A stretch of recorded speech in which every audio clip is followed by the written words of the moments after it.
Ang Malacanang ho ay may pagtitiyak na hindi maapektuhan ang trabaho ng punong ehekutibo. Sa kabila ho yan ang naging anunsyo nitong si Vice President Sara Duterte na ito ay tatakbo nga sa pagkapangulo sa 2028 presidential elections. Yan at iba pang mga balita tinutukan ni Bombo Annalise Soberano.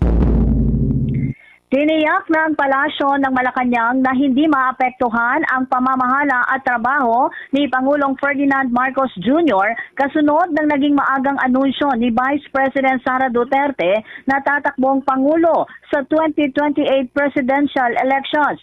Ayon kay Palace Press Officer Undersecretary Claire Castro, nananatiling focus ang presidente sa kanyang mandato sa pagpapalago ng ating ekonomiya, pagpapabuti ng kabuhayan ng mga Pilipino at paglutas sa problema sa baha.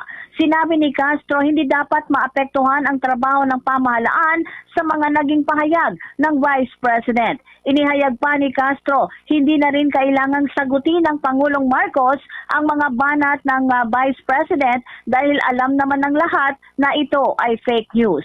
Pakinggan natin si Palace Press Officer Undersecretary Claire Castro. Apektuhan ba ng isang vice-presidente na nag-announce lamang siya na siya'y tatakbo ang pagtatrabaho ng Pangulo? Kung ang iisipin lamang ng Pangulo natin ay ang mga sinasabi ng vice-presidente, hindi natatakbo ang gobyernong ito. So hindi po maapektuhan ang focus ng Pangulo para maiangat ang ekonomiya ng bansa, maiangat ang buhay ng bawat Pilipino, at masolusyonan ang issue sa baha na hindi na solusyonan noon pa. Noon pa natin sinasabi, lahat ng sinasabi ng vice-presidente, halos doon, fake news. Ano pa ba ang dapat sagutin pa ng Pangulo kung kayong mismo taga-media alam nyo na ang lahat halos ng sinasabi ng vice-presidente?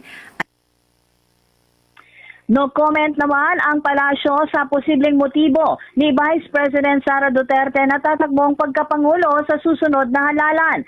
Sinabi ni Jose Castro, tanging ang pangalawang pangulo lamang ang makakasagot kung ano ang kanyang motibo sa maagang anunsyo dahil hindi nito alam ang kanyang utak.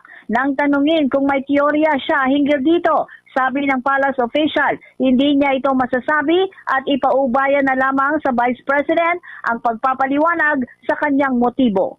Pakinggan natin muli si Yusek Claire Castro. Ethical.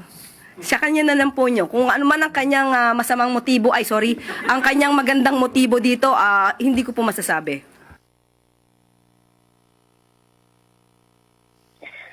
Samantala, nakapokus ang pagbisita ni Pangulong Ferdinand Marcos Jr. sa Naga, Camarines Sur bukas, Sabado, February 21, sa paglulunsad ng Oplan kontrabaha ng syudad. Ayon kay Jose Castro, walang anumang pag-uusap kaugnay sa posibleng alyansa para sa 2028 polls dahil masyado pa umanong maaga upang pag-usapan ang politika. Giit pa ni Castro, maraming mahalagang issue ang dapat unahin ng pamahalaan at hindi pa panahon para pagtuunan ng pansin ang pangangampanya. Sa pagbisita ng Pangulong Marcos bukas, magkikita sila ni dating Vice President at ngayon Naga Mayor Leni Robredo. Si Marcos at Robredo ay mahigpit na magkatunggali noong nagdaang presidential elections. Dagdag pa ni Castro, dapat na lamang abangan kung may iba pang mapag-usapan sa naturang event. Muli si Yusek Claire Castro.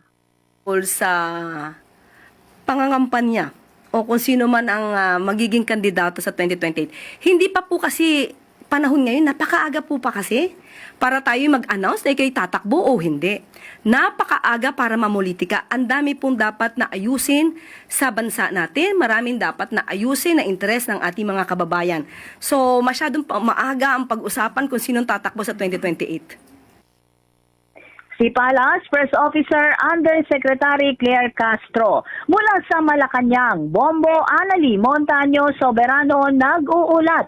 And this is Bombo Radio Philippines, the #1 and most trusted source of news and information. Basta Radio, Bombo! For the most trusted source of news and information, visit our website at www.bomboradio.com. Follow us on Bombo Radio mobile app, Facebook, YouTube, TikTok and X, formerly Twitter.